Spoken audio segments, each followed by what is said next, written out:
Good morning, everyone. Welcome you to this training session on using ripple effects mapping method in program evaluation. As you can see, myself and Kit are leading the training, and we have two great invited speakers, Dr. Yu Meng, who is our own UCANR advisor, and Dr. Rebecca Siro, senior research methodologist, and an REM, the ripple effects mapping method expert at a national level. So Kit and I will introduce ourselves now, and I request Dr. Yu Meng and Dr. Rebecca Siro to introduce when they present their parts. I am Vikram Kaundinya. I'm the CE specialist, program expertise area program evaluation. I'm the evaluation specialist for UCNR, and I'm also an associate professor of extension at UC Davis. Kit. Hi, I'm Kit Alves, and I'm a program policy analyst based at the Oakland Office of the President building. I've been with University of California Agriculture and Natural Resources for 9 years now. Okay, so this is the agenda we have for you today. So Kit and I will present about the method for the first 20 minutes. So we'll talk about the components of the ripple effects mapping method, when it can be used, what are its benefits, and such kind of stuff. And then we'll have our guest speakers share their examples from their work, 10 minutes each, and we'll have 5 minutes for questions. So I request participants to hold on to their questions for our speakers for the last 5 minutes, like 10:40 to 10:45. But throughout our presentation, you can ask questions in the chat, and we'll try to answer as much as we can, and we'll have the last 10 minutes for question and answer session also. And then after 10:45, we'll have a reading session for 10 minutes. It is a Zoom adaptation ripple effects mapping guide that the evaluation capacity building team at UCNR developed along with Dr. Yu Meng, Jairo, Stacy. I see her in the participant list. So we'll have a 10-minute reading session and then a 5-minute break before we get into the session practice session as such.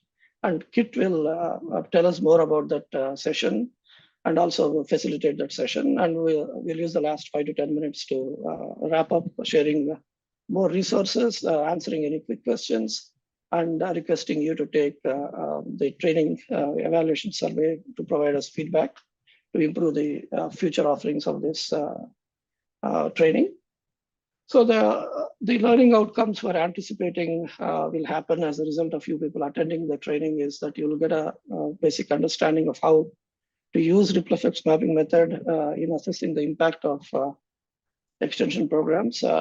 This method is most suitable for like programs where there is a lot of community stakeholders, and relationship building is an important component. And also, we are hoping that you will gain some hands-on experience of the method using some example questions, example case that we have. So let us take a look at a little bit of when this method can be best used. So sometimes the situation is it is difficult to measure and document the impact of complex extension programs. And not all medium and long-term outcomes, as we discussed last 2 weeks in the needs assessment and outcomes trainings, outcomes measurement methods training, can be captured through the standard quantitative evaluation data collection methods. So we need methods to document the past, present, and future impact of programs. And ripple effects mapping is one such method that can help with assessing the impact of complex extension programs. Again, when I say complex, it is programs that involve a lot of stakeholders, community participants, and also sometimes when the program is being offered at multiple locations. And this method not only documents impacts, but engages and re-energizes program participants. We'll see all the steps and how this happens. But this is a very good qualitative method in that sense, because it leans towards being a participatory evaluation approach.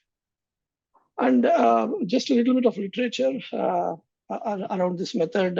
As I said, REM, ripple effects mapping, I use REM from now on, is a participatory evaluation method that captures not only intended outcomes that we have on our logic model, And some of the unintended outcomes also may be captured efficiently through this method. And the people that are cited here are the national level ripple effects mapping method experts, along with Rebecca Zero, who is on the speaker list today. So this method uses elements of appreciative inquiry, mind mapping, and qualitative data analysis. These are the core components which I'll present in the next few slides, to engage program participants and other community stakeholders to reflect upon and visually map the intended and unintended changes produced by extension programming. So we will have a cool visual of causal chains by the time this ripple effect mapping session is done. And Dr. Scott Cheesden at University of Minnesota Extension, who is a national level ripple effect mapping expert method, along with Dr. Rebecca Zero. He is a participatory, he states that it is a participatory group method that engages program and community stakeholders to retrospectively and visually map the chain of effects resulting from a program or complex collaboration. So the example you will share captures some of these elements. So let us see, before going into the core components, let us quickly take a look at the benefits of using this method. For the people who participate in this method to provide us with evaluation data, the benefits are this method connects outputs and activities, right? The things that we do to the larger purpose, which is like a public value or an impact, right? Anticipated impact or a realized impact. This method gives a chance to connect past impacts or benefits to the present situation where the program is. And also from there, we will be able to project future impact, and then we can conduct a similar session later to see if that has been achieved. And this method displays emerging patterns and trends, which is really fulfilling for the participants to see. And the participants usually feel positive and hopeful when seeing results or stories that they may not have thought about as happening from the program until they come to this session. And this gives a great opportunity, participating in this method gives a great opportunity for networking, reflection, and growth among the program participants and also the community stakeholders where the program is happening. And again, you'll see when our presenters present examples and also in the next few slides. This is a fun, very engaging and visual method which can appeal to some of the participants in a very nice way. And for evaluators, the benefit is this can be used both during the program for the formative evaluation data to make changes to the program as needed, if needed. And also, we can do this after the program has ended for summative purposes to see if the medium-term outcomes have been achieved, like behavior change or option, or to get at assessing the impact, the big picture, what public value can be possible. This is an effective way to collect stories and impacts, which is important for evaluators. And this method, it gives a group validation of results because everyone is actively, our participants are actively participating, engaging, and providing us the evaluation data. And as I shared earlier, it can capture impacts of complex programs. And also this can be used in a developmental evaluation approach for programs that are still evolving. So developmental evaluation framework is like for people who are not familiar, it is a framework where you still have a logic model, you still have your intended outcomes, but once you get into a complex program, there are more significant or more important outcomes that are emerging that we may have to kind of measure also. And these outcomes that emerge can be positive and negative. And this method, the REM, is useful when impact is difficult to conceptualize or measure with other traditional quantitative methods and also with some of the qualitative methods also. So the areas in extension where ripple effects mapping can work or has worked is 4-H youth, farm management and food systems, master gardener, community development, economic development, public policy engagement, and public health. Public health, in public health field, it is being used more recently. So these are the four core components, or if you will, you can call them as ingredients of ripple effects mapping. So these are done in different ways, and some evaluators add more steps to this. But the core essence is these four steps, and these four steps have to be there regardless of how you adapt it to suit your own program evaluation. So the first step is appreciative inquiry. Second step, it is a participant-driven participatory approach. And then the third component is it involves interactive group interviewing and reflection. And then the final step is the mapping exercise, which is termed as radiant thinking. We'll see briefly what is under each of these components. So appreciative inquiry is a process that inquires into, identifies, and further develops the best of what is in organizations in order to create a better future. So here you're basically pairing up your participants and asking them to talk about impact, right? And then each partner will report the story of the other person. And some example questions are this. So yeah, appreciative inquiry questions should be written in a way that elicit a rich discussion. It's basically, this method is like appreciative inquiry is a cooperative search for best in the people. It's not that we don't talk about negatives, but that's not the main focus. Even if you're talking about challenges, it has to be energizing and providing us some next steps. Participatory approach, because it moves beyond thinking of program stakeholders as recipients of evaluation information or providers of data, but this method integrates them actively, very actively throughout the process. So interactive group interviewing is participants use their own words and experience to tell us about the impact. And this helps in identifying new emerging concepts. And this generates new knowledge about the kind and extent of impact. So the step that we'll see during the practice session today, all four steps we'll practice. Mind mapping shows the outcome ripples. So we'll have a cool ripple effects map. So radiant thinking refers to brain's associative thought processes that derive from a central point and forms links between the integrated concepts. So in our map, we'll have a central impact statement and followed by the ripples. And this can be done on a wall with big posters or with an online software, which is called XMind. Kit. Great. Thank you, Vikram, for giving us this background and kind of doing a level set on terminology. I'm going to go over in the next few slides the overall process for conducting ripple effect mapping. So the very first step, of course, is to identify the program to be evaluated. And one of the important parts of this is identifying collaborators within the program to help you run the ripple effect mapping. And the program collaborator should be involved in every step on this slide, all 5 steps. So of course, scheduling a single ripple effect mapping event, or multiple, if you're having multiple, is an important step in inviting participants. I'll talk a little bit more about participant recruitment on the next slide. And then holding the REM session, ripple effect mapping session, conducting follow-up interviews and member checks, especially if there is some critical voices that were not present during the ripple effect mapping, or doing additional kind of one-on-one conversations with people who were at the ripple effect mapping session as needed to get more details. And finally, cleaning, qualitative coding, and analysis is a final step, and reporting out. So pre and during the event. So participant recruitment is really important to the success of a ripple effect mapping event. It's really ideal to have a balance of direct and indirect participants. So for example, people who are directly participating in your program are direct participants, and indirect participants could be people like community members who may have seen, intended and unintended outcomes of the program benefits out in their community, or they could be, kind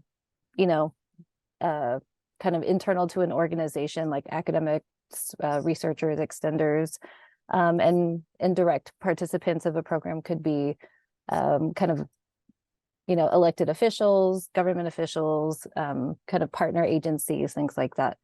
Sometimes it doesn't make sense for a ripple or a type of program or for a ripple effect mapping session to always have direct and indirect, but having diversity in whatever type of participants that you have would be good, and kind of thinking ahead to trying to get a balance of a diverse types of participants, and intentionally planning to pair them up to talk with somebody who's a little bit different than them. Identifying the roles in ripple effect mapping is really important. So you do have a facilitator for the event who's also the ripple effect mapper interviewer. Something that the interviewer should have kind of a strong understanding of is the difference between outputs and outcomes. And this is so that as a facilitator, you can, if somebody is talking a lot about what I did, what I accomplished, all your outputs, you can facilitate toward outcomes. What did that mean for the benefit of the public? And then if the people that you're facilitating are really good at getting right to the outcomes and the impact, you might want to facilitate backward down the logic model to outputs to better understand what were the contexts and processes that led to those outcomes. How can this be replicated? Sometimes the mapper is also the facilitator. I've seen that in some ways where, especially if there's in person and you're using kind of flip chart or butcher paper, so the facilitator is taking minimal mapping notes, and that works really well. In Zoom sessions, usually we use XMind mind mapping software like Vikram mentioned, but they so there's a little bit more intensity there with mapping, so the mapper is a separate person. It's helpful to also have a note taker, but if you don't have enough capacity or resources to have a note taker live, you can have the session recorded and take notes after. But the point is that the mapper doesn't capture every single little detail on the map. A lot of the rich detail is taken in, by the note taker. The last role to kind of keep in mind is a host. And this is good for both in-person and Zoom events. For Zoom events, it's the person who sets up the Zoom link, does the breakout rooms, welcomes people. But for in-person and Zoom, it's really good to have somebody that the participants are familiar with to help welcome them, help create a safe space. The small talk before the event starts it really helps set the tone. In terms of event setup, making sure you have all your supplies, whether you're using butcher paper and markers, or you're using a laptop and XMind, and making sure you have all your technology ready. Develop your appreciative inquiry questions. There's a few that are in the handout that we'll have you all read, but you want to make sure you develop those with your program collaborators to make sure they make sense. The room setup, if you're in Zoom, not applicable, but setting up the room in kind of a U format or in a circle in a way that you can kind of gather around the map. And then always have a plan B. What happens if some participant doesn't show up? Are you going to do trios, or is one of you going to kind of sit in and into one of the pairs? If your technology doesn't work, what are you going to do? Are you going to plan to pivot and just have the Zoom conversation with your videos on? Or if you're in person, do you have backup paper in case the XMind doesn't work? So thinking through the plan Bs as needed. Next slide, please. Yeah, and then having useful prompts, as I mentioned, like it's really good for the facilitator to have a strong understanding of outputs versus outcomes so that you can facilitate. Most of these 1, 2, 3, 4, 5 are about facilitating from outputs to outcomes. So they talk about, I did this, I did that. And then the facilitator asks, well, then what happened? Or how did that action then help you or your community? Or maybe they're starting to talk about, I learned things in short-term outcomes, and then you want to facilitate further along down the outcomes chain, or further along down the logic model, and say, did that lead to something else? Did that lead to behavior change or adoption? Did it help with your career choice, or did it help your organization make decisions? And then, like I mentioned earlier, they might already be going straight to the outcomes or the long-term impact, and you want to better unpack how did that happen. So facilitating backward toward, who was involved, how many people were involved, and how did those processes happen? Next slide, please. After the REM session, cleaning up the maps, removing acronyms. You could also do things like color code by certain themes that you might see come out. Reorganize the map so that it has, it is in themes.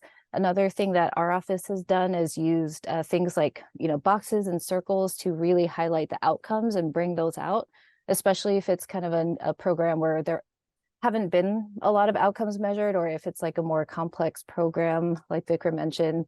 And so we just don't know what the outcomes are. So this is really kind of the intent of that. So we will kind of sometimes highlight outcomes. There's so many different ways to clean up the map. And as I mentioned earlier, conduct follow-up interviews as needed, do your qualitative analysis, and report and share out your findings.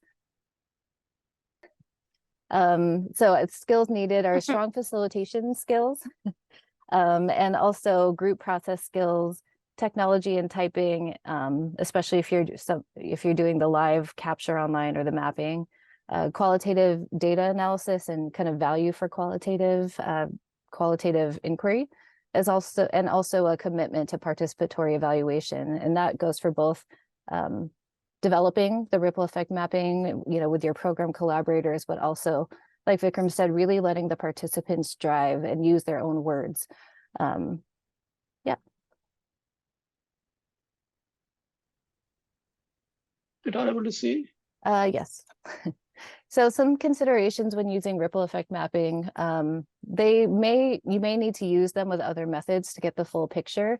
So one example I like to share is one of my very first evaluation projects was measuring a technical assistance and a systems change intervention. They were two big efforts that were funded by the federal government. And for training technical assistance, we use very typical kind of pre-post surveys, follow-up surveys to get understanding of the outcomes for kind of that part. But for the systems change, it was a little bit different. There was a lot of work in the policy engagement arena. And so we use ripple effect mapping to get at that, to get the outcomes of that. So it's not ideal for documenting challenges and gaps. Inevitably, your participants may want to start to talk about that. So you might want to prepare to have a parking lot during the session and work with your program collaborators to identify different methods for getting information about challenges and gaps and making sure participants feel heard in a separate method. And then it does take a little bit more time than other methods, just the part of recruiting participants, finding a time that works for them. Qualitative analysis always takes a little bit longer. There's multiple passes. We have a qualitative analysis training if you'd like to learn more about that. Next slide, please. And the limitations of REM. There is a chance for bias in participant selection. The type of people who will commit 2 hours of their lives to come and talk about a program, or might be, certain type of participant and might say a certain type of thing. And participants sometimes, you want to be careful and make sure you do invite participants who have knowledge and about the program and can speak to its outcomes. But sometimes you might have some who really don't have knowledge of all the outcomes. So yeah, just want to make sure that you try to get people who are well versed in the program, but sometimes you have folks that aren't. There's potential for inconsistency in implementation, especially if there's multiple sites and you're delivering the ripple effect mapping multiple times. Thank you, Kit. So I invite Dr. Umang to share her example now. Thank you, Kit and Vikram, for the opportunity to share a program evaluation happen at Desert Research and Extension Center. The program is called Farm Smart Program. This program has been in existence for 2 decades.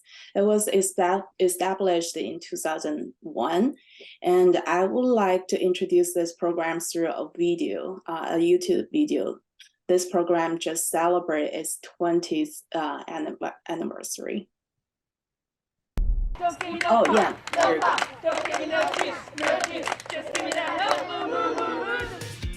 What started as agricultural training for teachers 20 years ago has grown into a one-of-a-kind learning experience. It started as a National Science Foundation grant with their founder, Nancy Kaywood, a person from Casa Grande, Arizona, who was extremely passionate about agriculture and ag literacy. She was hired by the center, and this program developed with a partnership with places like IID, the Farm Bureau, Farm Credit, different community funders that came together. Imperial Irrigation District values education highly. especially education on water and for our people here, because water is so important to our valley. And with the Farm Smart program, these children, I understand K through 12, learn about what grows in the Imperial Valley, how the water is used, how food gets from farm to table. Teachers were asking for more help with ag education in their classroom. They wanted hands-on. They wanted a place they could take students to see things firsthand. These second graders from Magnolia Elementary School in Brawley are singing and dancing to a catchy tune while learning about milk and the many products that come from cattle. I think it's really important that living here in the Imperial Valley that we get to experience and know all the great things that are made actually here in the Imperial Valley in California, and be able to go by a field and actually identify certain crops and know how those crops affect all our lives, and be able to share that with their families and their siblings when they get home.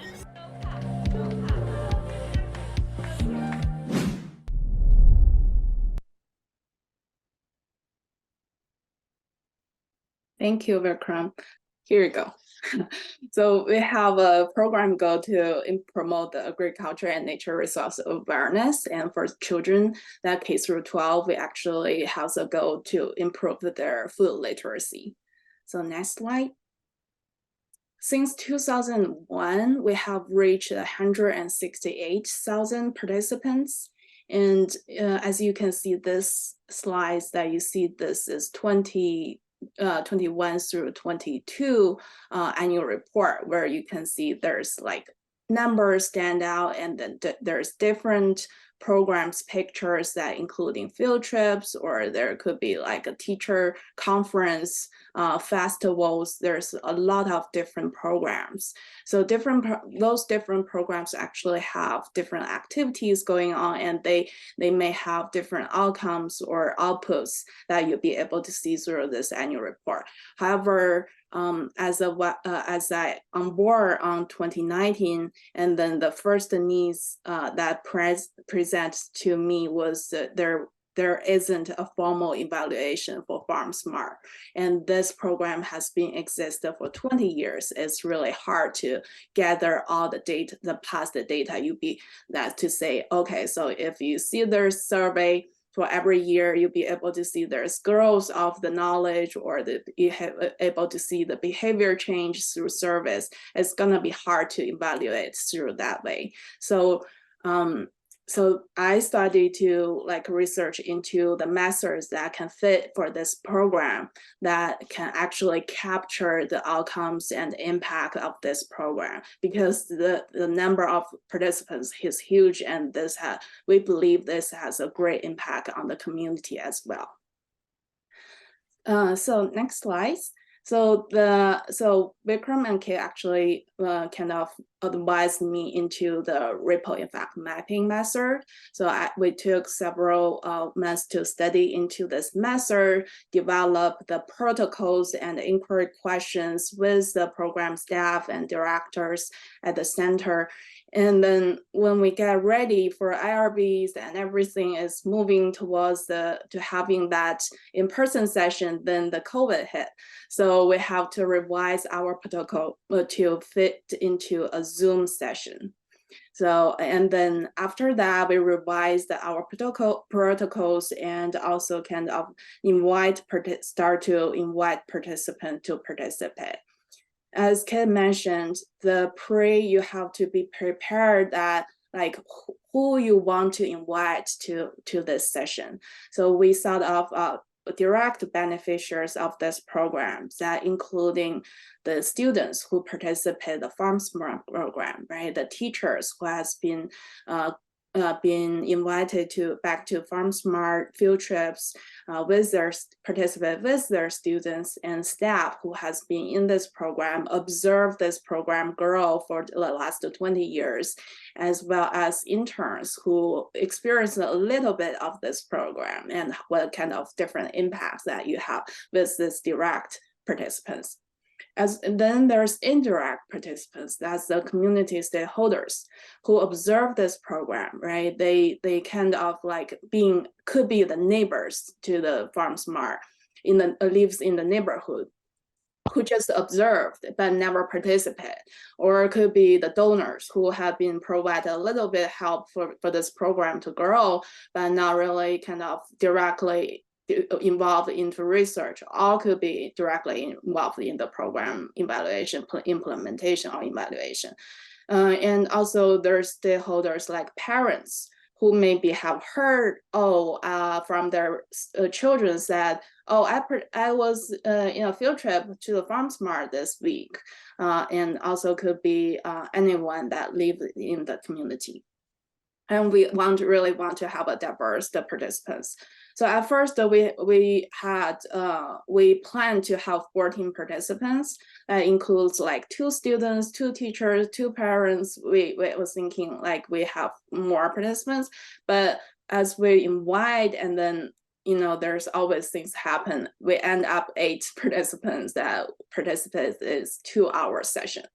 But then we saw the information we gathered was rich, and then but if your participant didn't show up, if there's a role that you're lacking a representative, for example, if the students is really important part of this participant, and then if you don't have students show up, you will definitely need to reschedule another session actually to have the students' voice being heard, right? So it really depends on who shows up, and at the end of the actually on the session we have every kind of role represented, so we didn't schedule another one, but we did have a follow-up with a phone interview with another participant, I believe.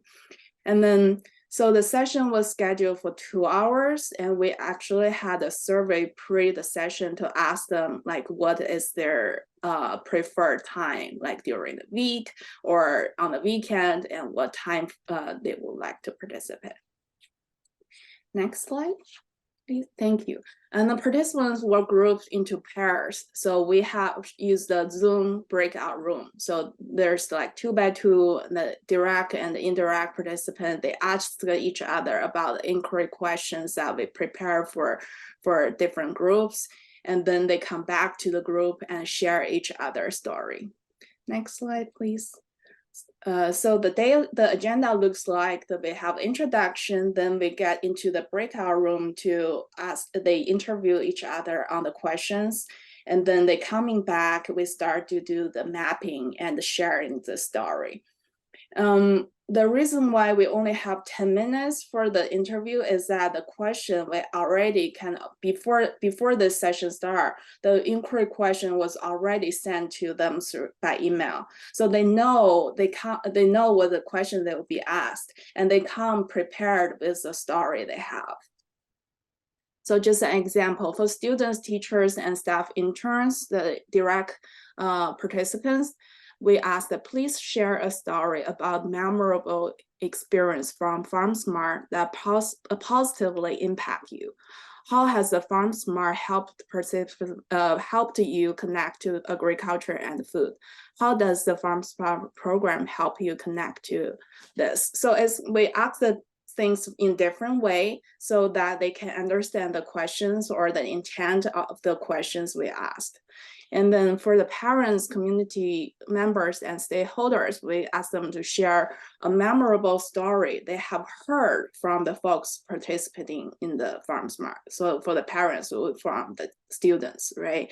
For the neighbors, could be from their neighbor students or their neighbor kids that participate in FarmSmart. So then we come back, and then we ask them to take notes and share each other's stories. And when they share the story, because they are sharing each other's, they actually share a frame of the story, right? And then the facilitator actually have to ask the prompt questions that Kate mentioned. Is like, what happened there? What kind of events it was? And so who is really involved, how that benefits. You only have a frame, and then you have to kind of lead them to fill the details. Next slide. So while they are sharing, we are also sharing our screen. So we have a mapper that actually tapping on the Xmind, the software. So what they see is this, they see the growth of this map. And then they will be able to see all different activities and then how this get into lead from output outcomes to the impact. So this is the, go maybe back to the slide.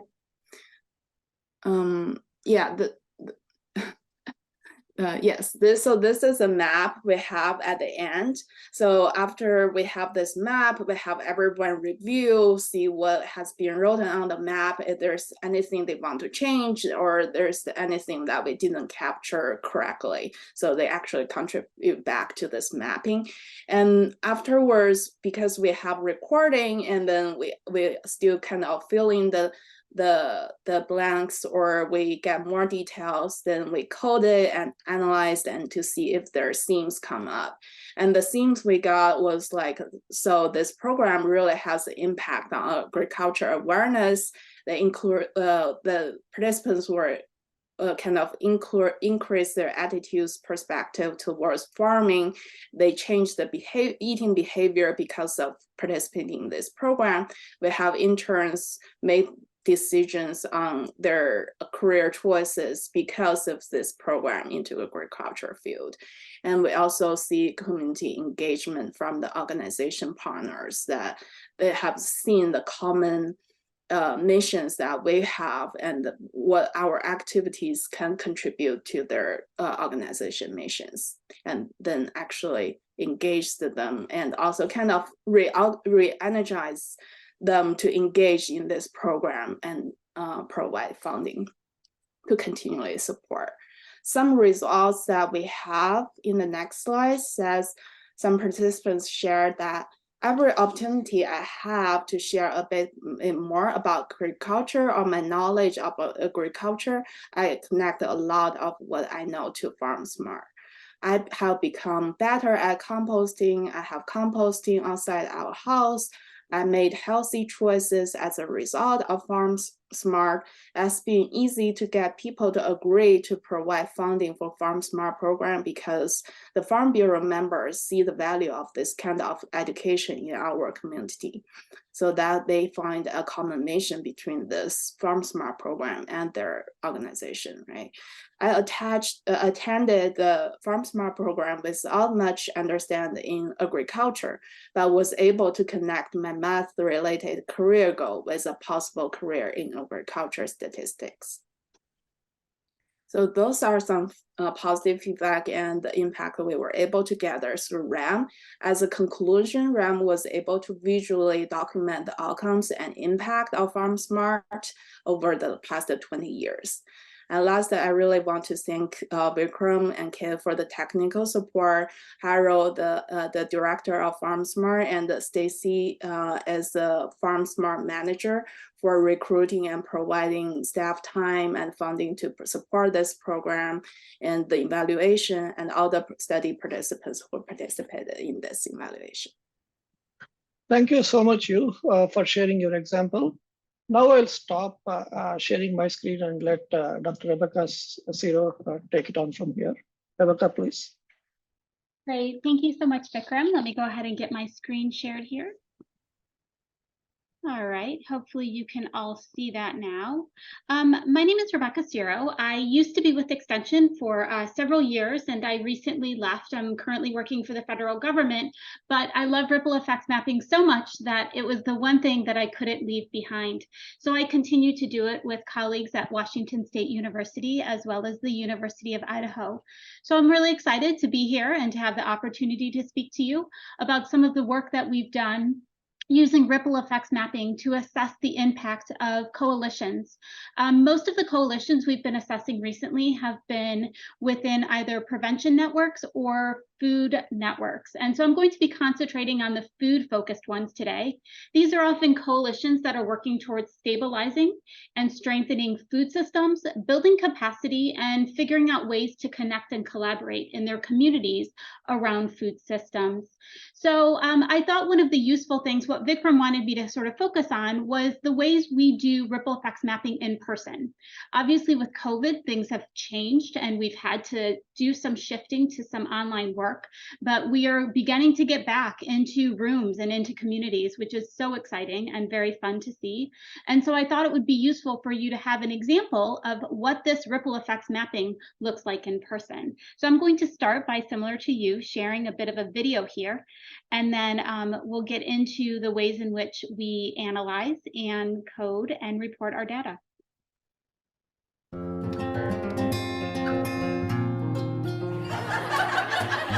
I can see some of them are like this. Oh, let me talk. I want to make sure that everybody in the front row gets this. She's front row too. She's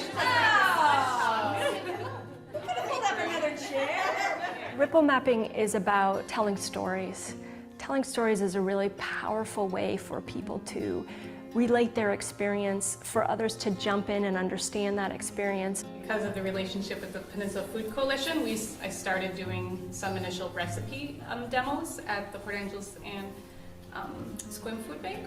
Because it's participatory, because it's creative, because it's visual, allows people to come together and really tease out the far-reaching positive benefits that their work has had in a community. Ripple mapping starts out where the facilitator asks the participants to engage in some appreciative inquiry, to pair off in groups or pairs, to ask a series of questions that get people in the storytelling mode. And from there, they come back together and the facilitator starts to ask people to tell those stories, asking prompts that say, so what about that? What's the impact of that? And all the while mapping it out on a large scale so that everyone can see it and participate and jump in and add and build on. After this participatory component, that huge map is taken and coded. The stories that we're told are organized into different frameworks that trace impacts from their beginning to their end, where you're measuring what are the social impacts of this work, what are the financial impacts of this work, where in the community are they having an effect. This is the moment when I go, ah, maybe it won't work this time. It feels like stepping off a cliff. I mean, we have this big piece of white paper up here, stories in your brain, and now we're going to try to make sense of it. Deborah Hansen and Rebecca Serro with WSU Extension and Lori Higgins with the University of Idaho have taken the ripple mapping technique and refined it and actually developed a manual that takes groups from start to finish through this process. The beauty of ripple mapping is that you can use it at all scales. You can use it as simply a participatory team building effort where people are taking a pause in their work and looking back at what have we accomplished so far and what are the impacts. Or you can take it all the way through the sort of data coding aspects of it to really get a sense of where the impacts are clustered.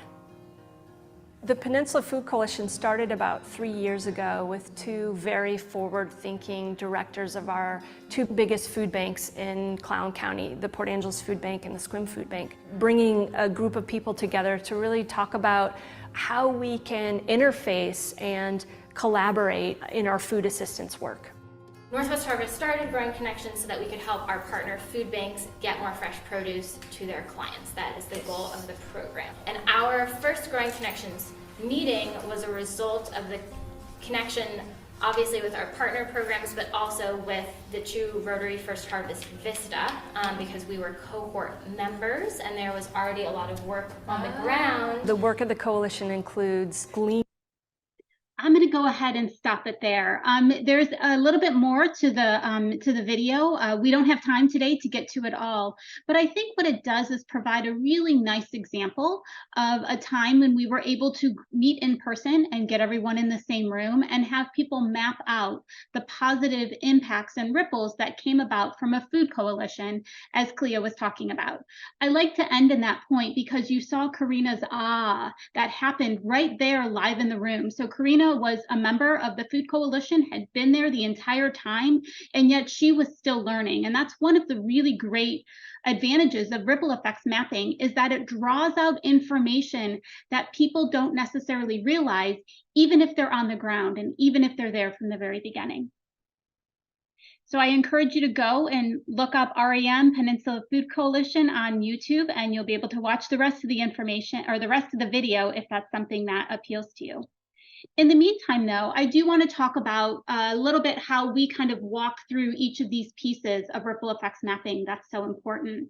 So when we go into the field and do appreciative inquiry, we don't actually call it that.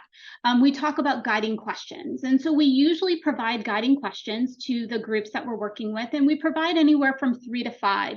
You can see a group of questions up there on the screen, and those are often ones that we use with our coalitions. And the reasons we use the words guiding questions instead of appreciative inquiry is because it's less academic and less intimidating, that we have found working with our communities. These questions are developed hand in hand. Kit and Vikram have both talked about this participatory aspect, and we work very closely with those who are bringing us into their community to ensure that these questions are going to get them to the data that they want at the end.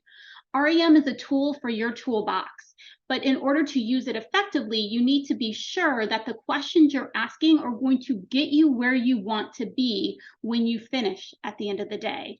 And we have found questions like these that are positively focused, that are appreciative inquiry focused, help to really draw out both those intended and unintended outcomes that we're often looking to understand when we're talking to coalitions.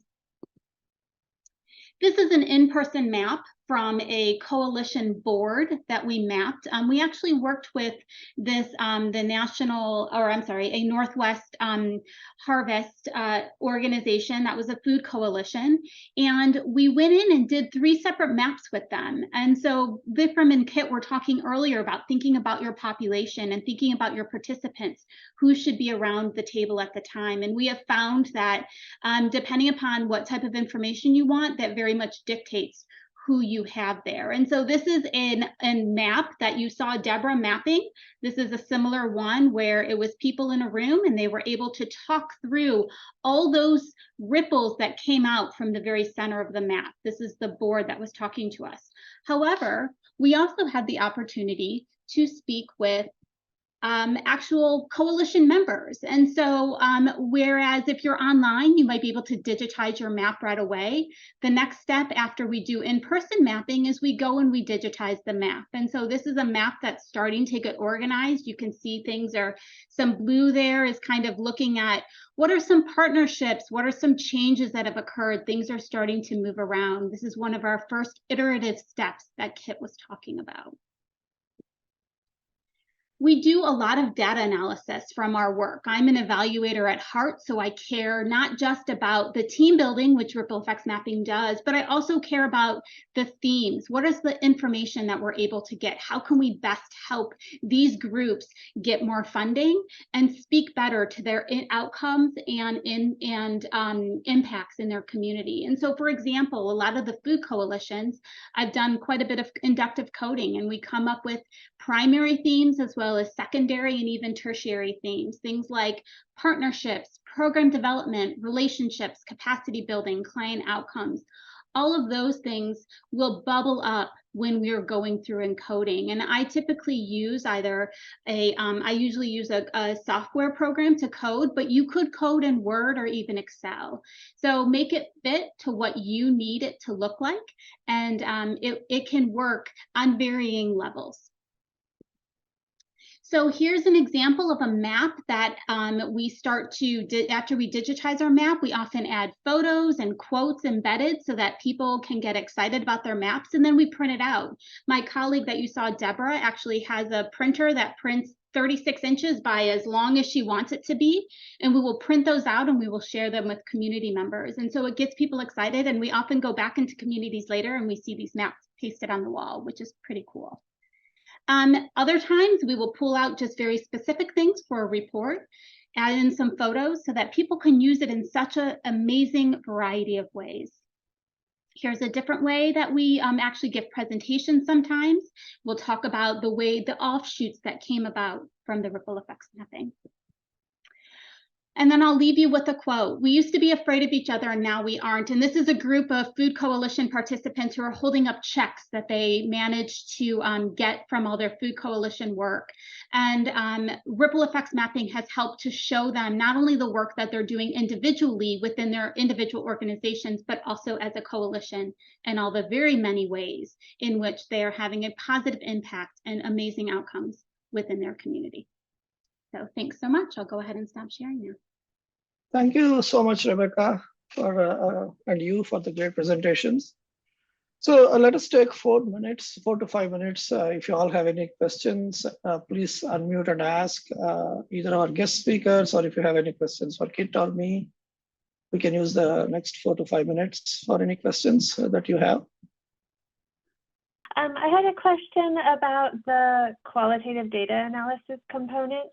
It seems like planning a really impactful ripple effects mapping session could take a long time. And then it seems like doing those potential follow-up interviews and organizing the themes and findings and then communicating that back out to the stakeholders could be a really big undertaking. So I'm sort of curious the range of formality in this, whether it can be sort of like a quick and dirty, like let's roll up our sleeves and just do it because maybe we have a grant report coming up, or we're seeking new funding and want to articulate our impacts and do more of like a lay analysis versus a really systematic, in-depth analytical process, and where you found in that continuum works well for this method. Rebecca, you want to go first, and then I can share. Sure, absolutely. So with any qualitative data technique, you can do a little bit or you can do a lot, right? And so depending upon your time frame, that absolutely dictates, as well as the people you have available who are who can do qualitative data analysis, right? Like that's an important piece to it. So I would never discourage anyone from doing this if they do have a quicker turnaround time. That's okay. It is possible and feasible. I would just be careful not to overstate, as if you did an intensive qualitative data analysis, if you happen to just do a very quick, and I'll say quick and dirty theming, right? Like if that's all you did, make sure you're very clear and you're honest with the amount of information you've done. But we've absolutely done this where it's been very, very quick, very short turnaround, or we've done it where it's been a year. Or 6 months to a year, where we've mapped multiple organizations over multiple periods of time. So don't be intimidated and think that you can't do something quickly. Just make sure that you plan for it appropriately and you have each of the different steps kind of in your mind ahead of time before you tackle it. Yeah, so just one more point, Julia, in addition to what Rebecca shared. Again, everything that she shared is what I was also about to share. In addition, also, like one more consideration is like if you want to use it for like what you want to use the evaluation data for, right? Is it like internal program improvement decisions, maybe quick analysis, even up to the ripple map, and then kind of making sense of it may work.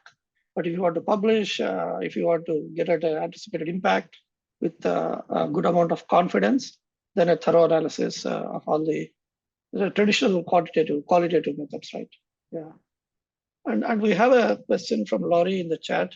Do you find a difference in engagement between mapping directly in the software versus the analog method using paper and pens?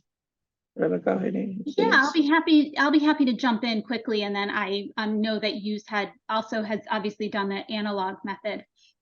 Or I'm sorry, the software method. So for us, when we are mapping in person, we find that if we use the software method where we're projecting onto like a PowerPoint, onto a screen, or we're typing into a computer, people seem to get more distracted with what's being typed as opposed to listening to the story. And so there's a certain amount of interest that comes with being able to write on the wall. Now, obviously, if you are only online and you're not meeting in person, which certainly has pros and cons to it, then we just go straight to the software. We don't try to like project something on our screen or write on our screens or anything like that. So Scott Chasden, for example, will map directly to the wall. And so if you're familiar with the field guide to ripple effects mapping, the different types of techniques where what Scott does versus what Deborah, Lori, and myself do, there's a little bit of some differences, and you can see it in there. So it definitely does work if you happen to have the availability. But we just find it that our participants have been distracted by it. And so we prefer the paper method when we're in person. And also just a little bit to add, as I was sharing when talking about the 4 core components, you can adapt it the way it fits your program. Like for example, Scott says that he actually does 2 sessions. He ends with appreciative inquiry in the first session. Then he does the theming without involving the people at that stage. But in the second session, then he works with them, edits the themes and all the boxes that are showing up on Ripple Effect map. So it's basically like whatever works best for you. Kit, you had anything else to share about that? Yeah, I was also just going to second what Rebecca said. I've done it both ways with using Xmine in a real in-person environment, and it is a little bit distracting. I think the main thing, though, regardless of if you're using Xmine, software, or if you're using paper and markers, I think you can't hear me. I can hear you. Okay, I thought I heard somebody really kidding me. So I think the main thing is to not try to capture too much details on the map. Really lean on your note taker or the notes that will be taken later to get all the detail, but using the map to really just get it. What's the method? What are the what are the methods? What are the outcomes? Using shorthand as much as possible, because when you have too much text on whether a flip chart or on a screen, it's just too much and distracting.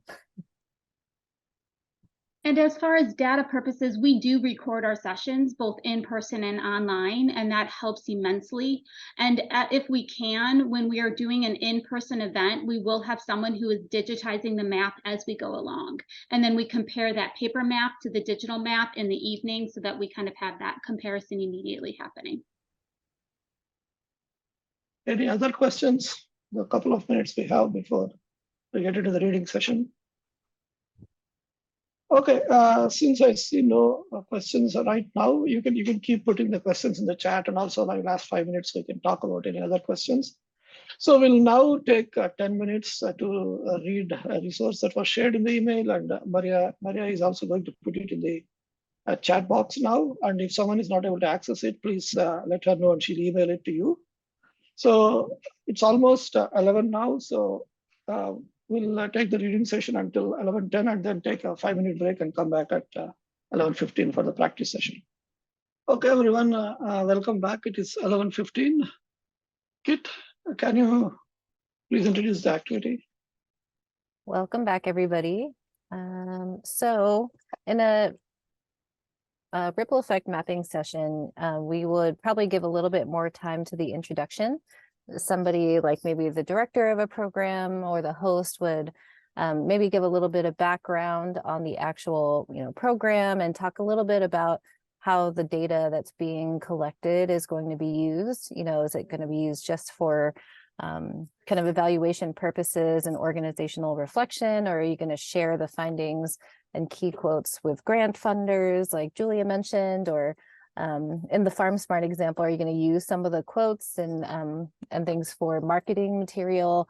So just kind of taking some time to let people know what you're actually going to be doing with the data. In this case, we're doing a practice. And so I'm going to put the appreciative inquiry questions in the chat. What we're going to be doing is putting you into pairs, and you'll be going into breakout rooms. You'll have about 10 minutes to talk to your partners. So take a little time to introduce yourself. And each of you should pick one of these appreciative inquiry questions that I put in the chat.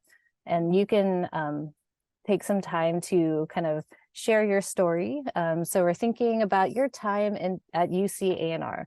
And so just to ground us a little bit on the A&R About page, UC A&R is described as connecting the power of UC research in agriculture, natural resources, nutrition, and youth development with local communities to improve the lives of all Californians.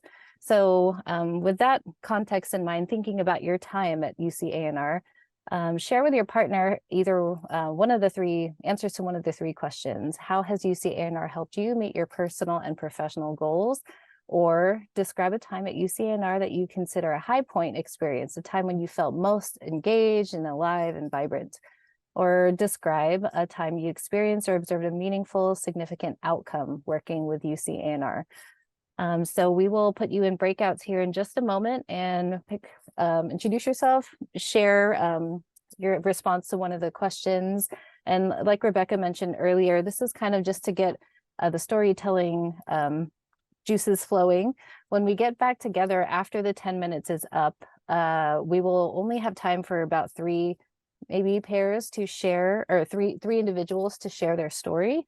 And a real ripple effect mapping session, you want to make sure you have enough time to hear from everybody. So, we wouldn't normally have this many people. We'd only have probably 12 people in a max 12 people, and there's enough time for everybody to share. So just want to kind of give that expectation. We'll only be asking for 3 people to share out. With that, I think we're good to go. Maria, if you want to go ahead and set up the Zoom or the breakout rooms. We're doing random because it's a demo today, but again, in the future, you may want to be strategic about pairing. Oops, I probably should have said that before they started leaving. That's 11:18, and we'll send a reminder halfway through at 11:23. Welcome back, everybody. Hopefully you had a nice conversation. Maybe you got to meet somebody new, maybe learn a different part about UC A&R. So as I mentioned earlier, we're only going to have time to hear from about 3 or 4 individuals. From a facilitator perspective, I'll just let you know that it is best practice not to have both pairs go at the same time, because they just spent the last 10 minutes hanging out. So if you go and start off with having, both people in one pair share, then you're really kind of repeating that process for those 2, and you don't get to hear as much variety. So when you facilitate, go ahead and just ask people to individually share their stories and do it popcorn style. So are there any volunteers? Anybody like to share first?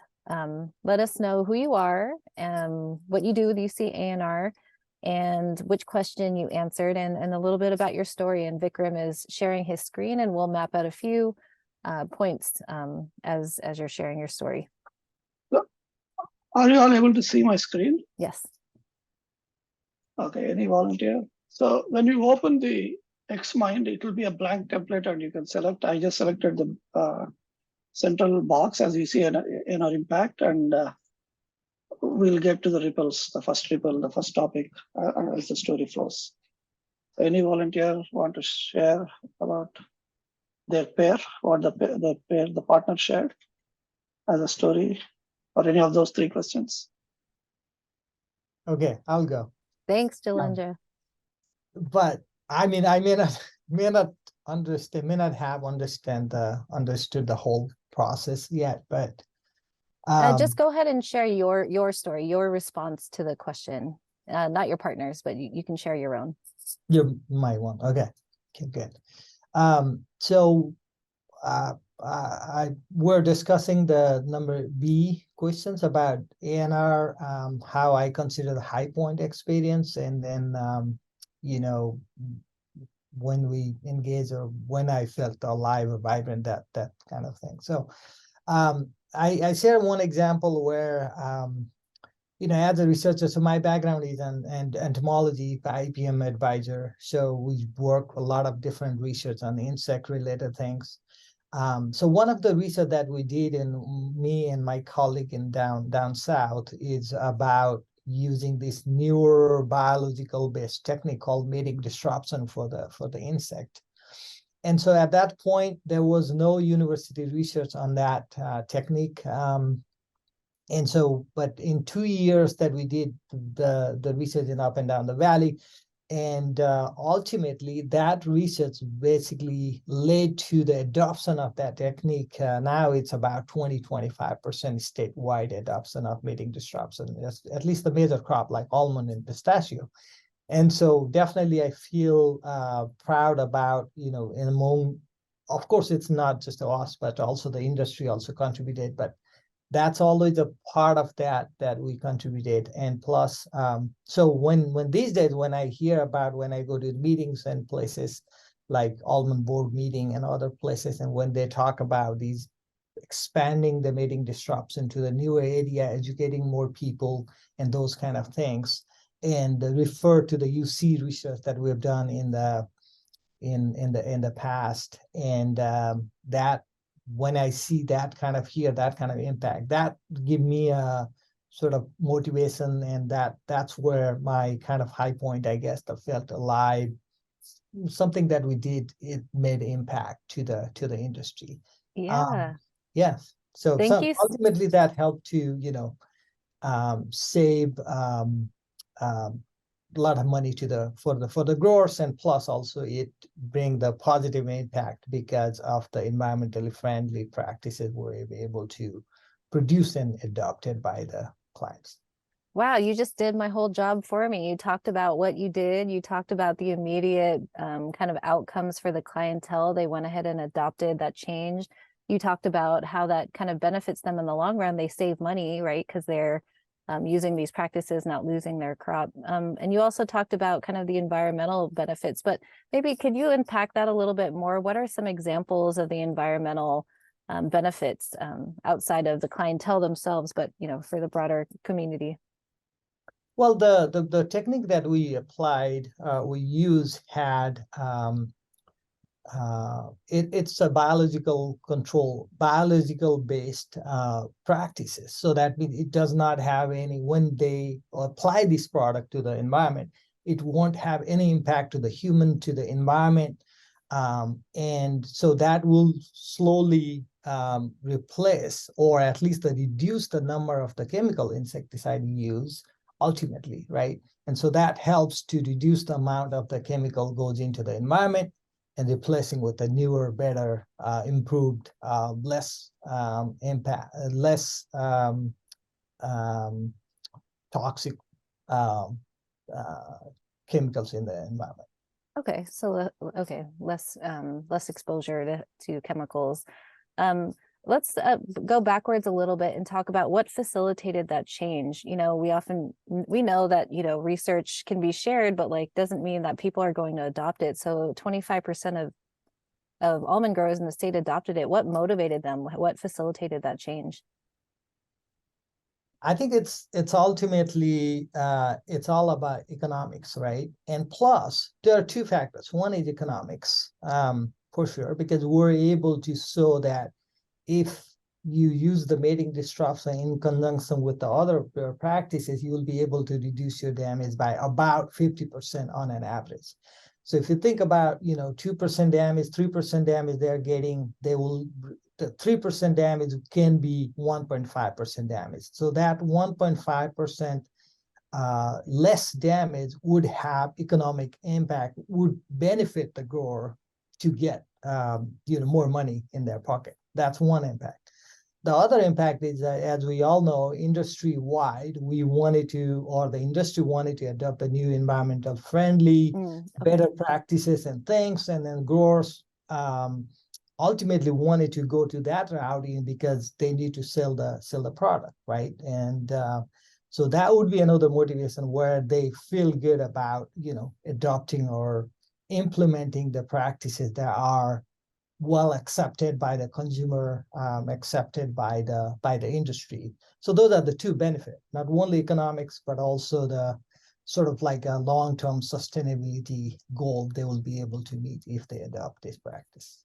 So you have really strong, compelling content, but how did you get that content out to the clientele? Was it through demos, kind of word of mouth? Was it hearing it directly from you, or clientele hearing it from other clientele? What do you think was one of the bigger contributors to getting that information out? We did all of the above, what you mentioned. So we did the field demo, field trial, field extension meetings.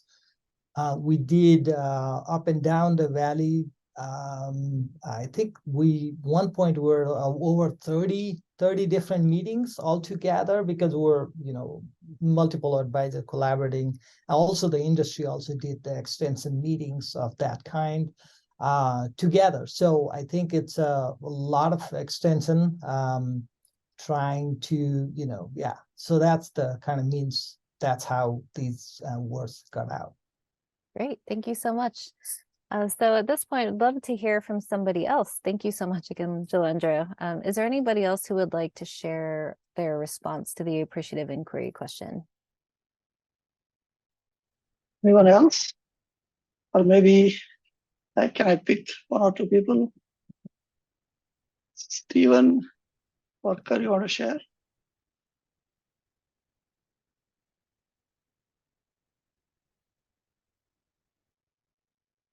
I think you had called my name. I could share a story here. We talked about one of the professional goals that also dovetailed. So I'm Stephen Worker. I'm a 4-H advisor in the counties north of San Francisco.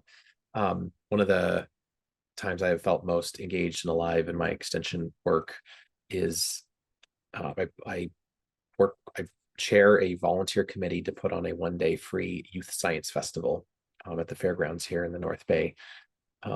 Last year, we estimated about 8,000 attendees. Those are children and parents mostly, with about 70 different organizations that offer hands-on interactive science and engineering exhibits.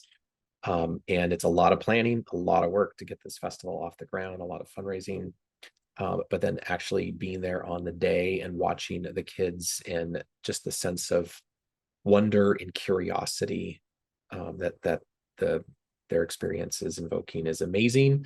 And what brought it home for me was having my partner bring my own kids over, a 2-year-old and a 5-year-old. And I saw it even through new eyes of just how amazing that festival is in terms of sparking wonder and curiosity for STEM, for science and technology and engineering and math. Whether it's the reptilian animal exhibits or the paper rockets, or just the wide assortment of different activities. And it's definitely helped me feel alive and vibrant in like helping to change young people's attitudes towards STEM. With that said, I need to find new ways to evaluate the benefits and value of this festival. And so I'm thinking ripple effect mapping might be one of those ways that I could bring a group of people together to start to think about what the individual outcomes or broader community impacts are from this event. Yeah, I was going to ask, I know you just said that you need to think about ways to evaluate, but have you heard anything from the community or parents, people who were at the festival about any kind of what this exposure might have led to, or what any, evidence of attitude change like you mentioned? Yeah, we get a lot of anecdotal stories from parents about how it sparked something in their kids, and they're getting them now engaged in like the wildlife museum, or they want to find more opportunities for doing robotics education. So I see the festival as having sparked interest, and then parents have to sort of help their kids sort of follow up to deepen and sustain that interest. But certainly like the festival as a launching point or a point that helps spark young people's interest. So yeah, we get a lot of anecdotal feedback from parents and exhibitors themselves. Awesome. And I look forward to hearing how you end up evaluating more outcomes in the future. I'm going to also do what Vikram said. And since I see Lori, you're on camera, would you be willing to share your story?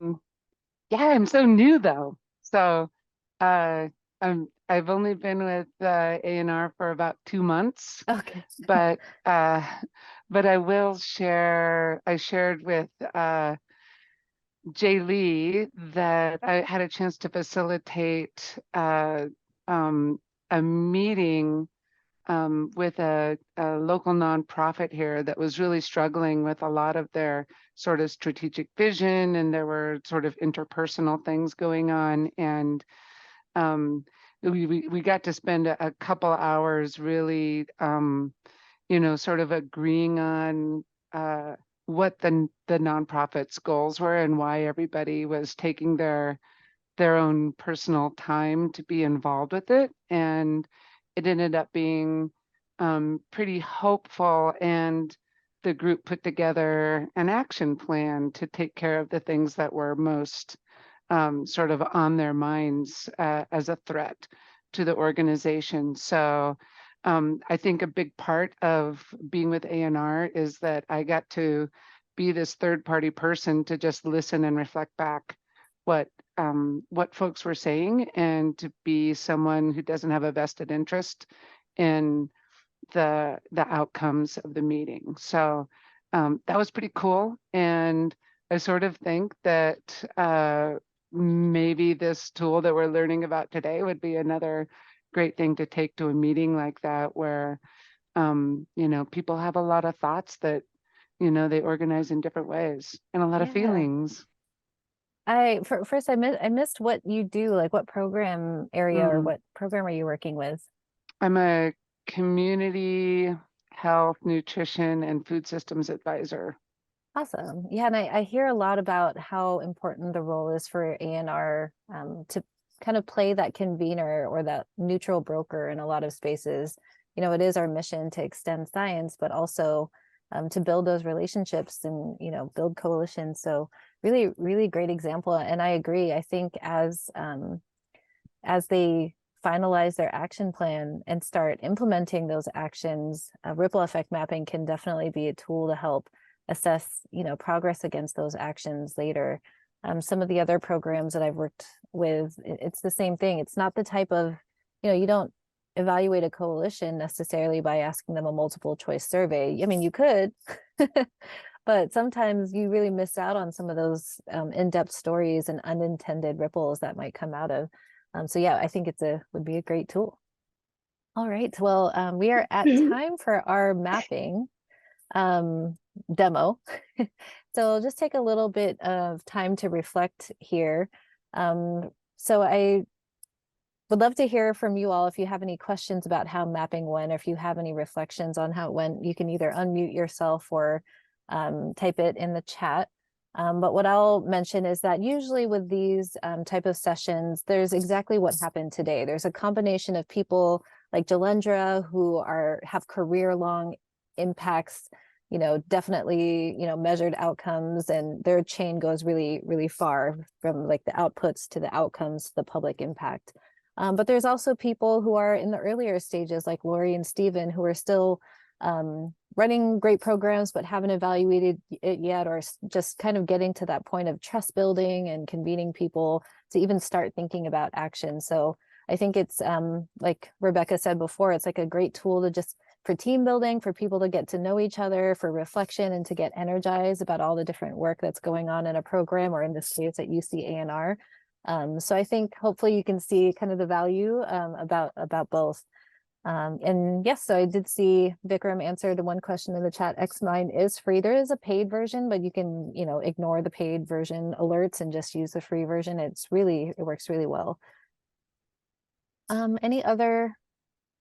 I'm just like something to share, Kate. Once we are done with this expand, we can share it as a PDF file. And when we share it as a PDF file, then the format changes to what was shared in examples you and Rebecca shared, and also, and after this is done, right? Because I was capturing things live. If I have any questions, or if I fail to capture something, the essence is still there. I can go back to Jalendra, I can go back to Steve Worker, and then Laurie, and I can just get any clarifications if I'm not sure about something, or just check with them if I captured it right.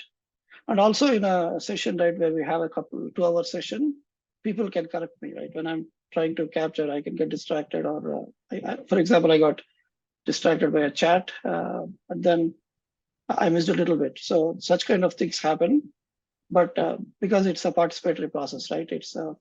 It's leaning towards in that continuum of where there is a complete evaluator control to complete participant control. This kind of leans towards the participatory evaluation approach. So that's one of the most significant benefits of this method.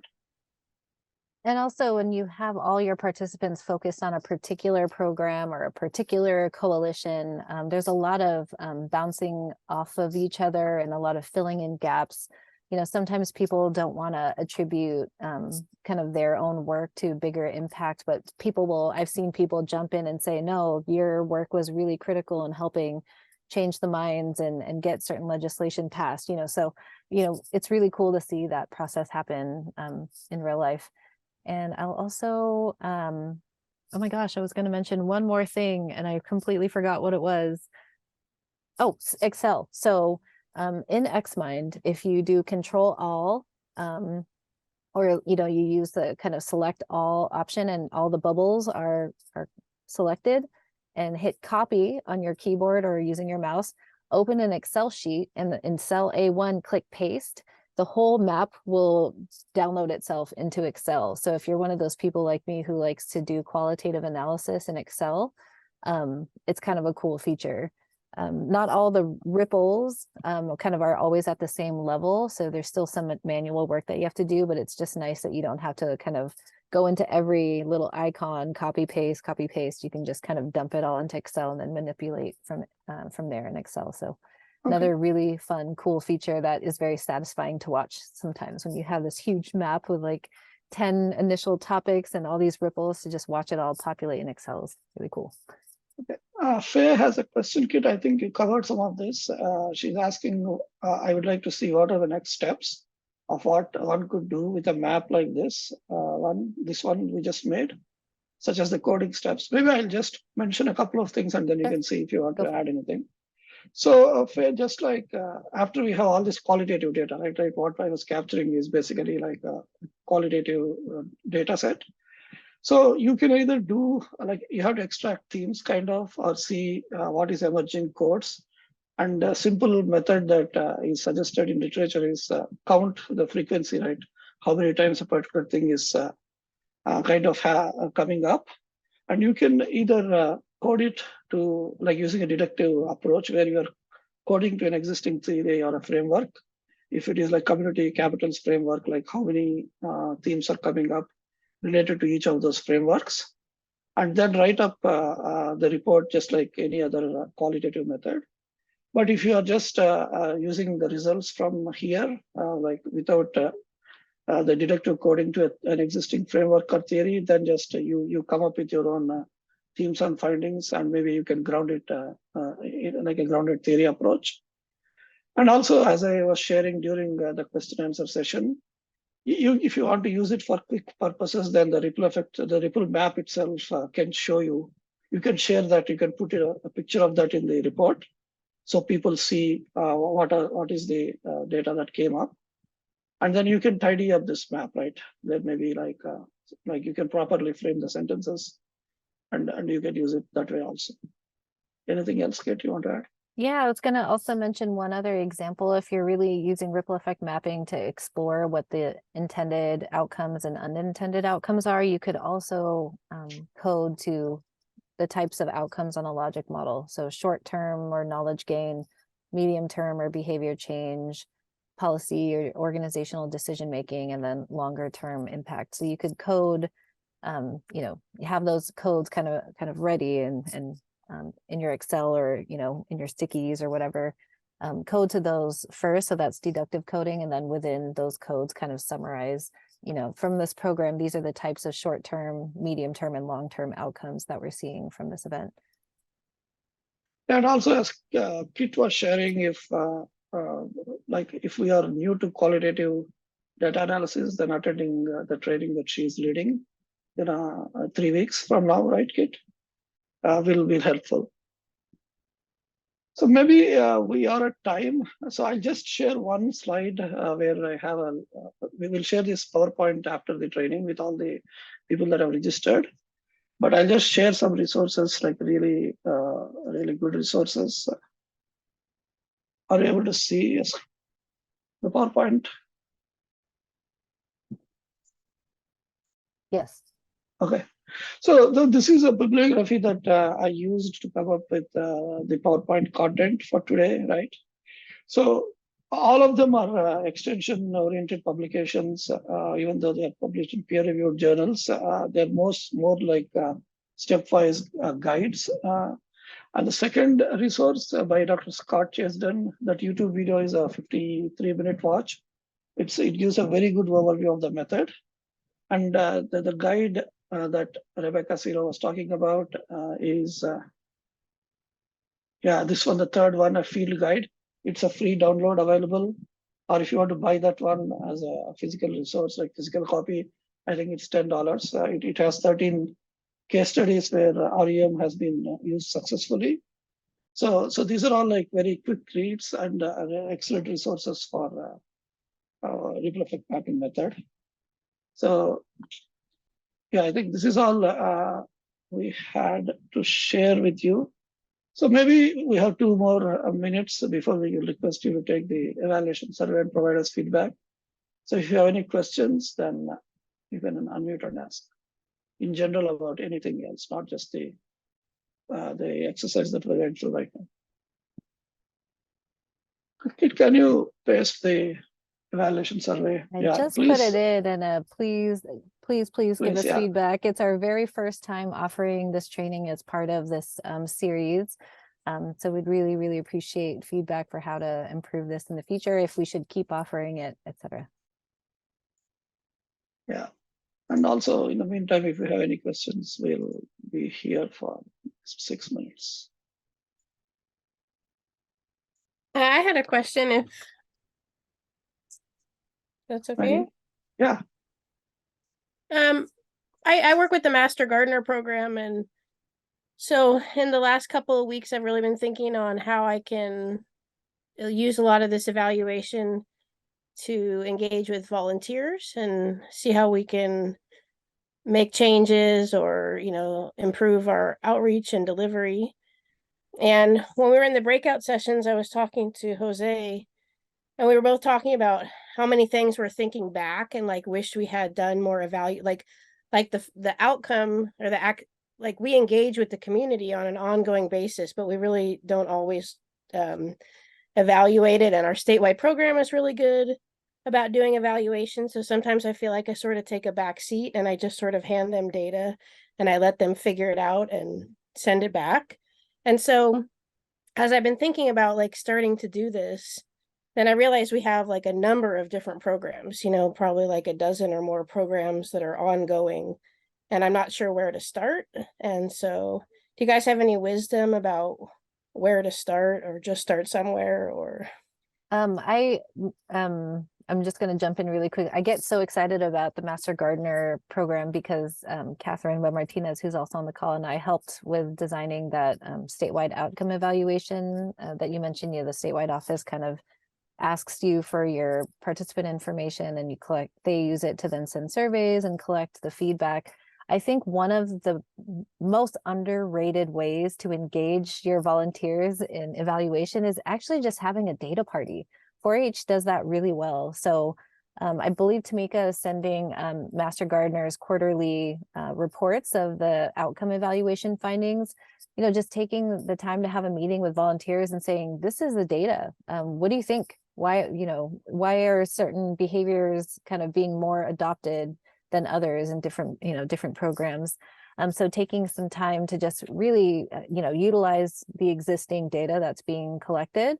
And in those conversations, Maggie, you might find like, well, this evaluation really doesn't capture this type of stuff from this program. We have 12 programs. The survey doesn't really capture all the content, and you might find areas in your program where you really need more data. And that's maybe when you can use other methods like ripple effect mapping to kind of better understand other outcomes. Because I know the statewide outcome evaluation process can't survey everything, right? Does that answer your question? I got really excited. No, that's great. I mean, I think for the Master Gardener program, the statewide office does a really great job of sort of role modeling what we need to collect. And I love the idea of data parties. We collect all sorts of different data points, and we have, that's a great place to start. I love it. Thank you. Yeah, I'm already thinking in my mind of like combining a data party and a ripple effect mapping session, all together in one fun meeting. So anyway.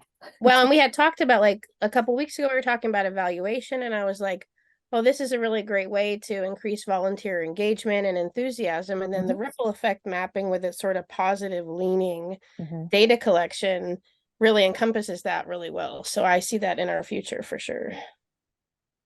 Exciting. See a comment here in the chat from Dr. B. We were using a process similar to REM with seniors many years ago, but don't know what it's called. Yeah, I think appreciative inquiry is definitely something that's used in a lot of evaluation efforts. And yeah, it probably sounds really familiar if there was an appreciative inquiry component. I think what makes ripple effect mapping a little unique is the combination of appreciative inquiry and the mind mapping component, and kind of facilitating up and down the logic model between outputs and outcomes. Yeah, if you ever. Yeah, REM is more kind of a recent method that's coming up in extension, maybe after 2005. Right, these people, the authors, Scott Chesdin and Rebecca Zero, they have started using it more in extension for evaluating a community leadership program in Minnesota and 14 other states. So it's a newer method kind of. I think if you don't have anything else, we can end 1 minute early. Thank you all for joining us today. So next week we'll have the training on survey design. And thank you, Program Support Unit, for your support as always. Thank you so much.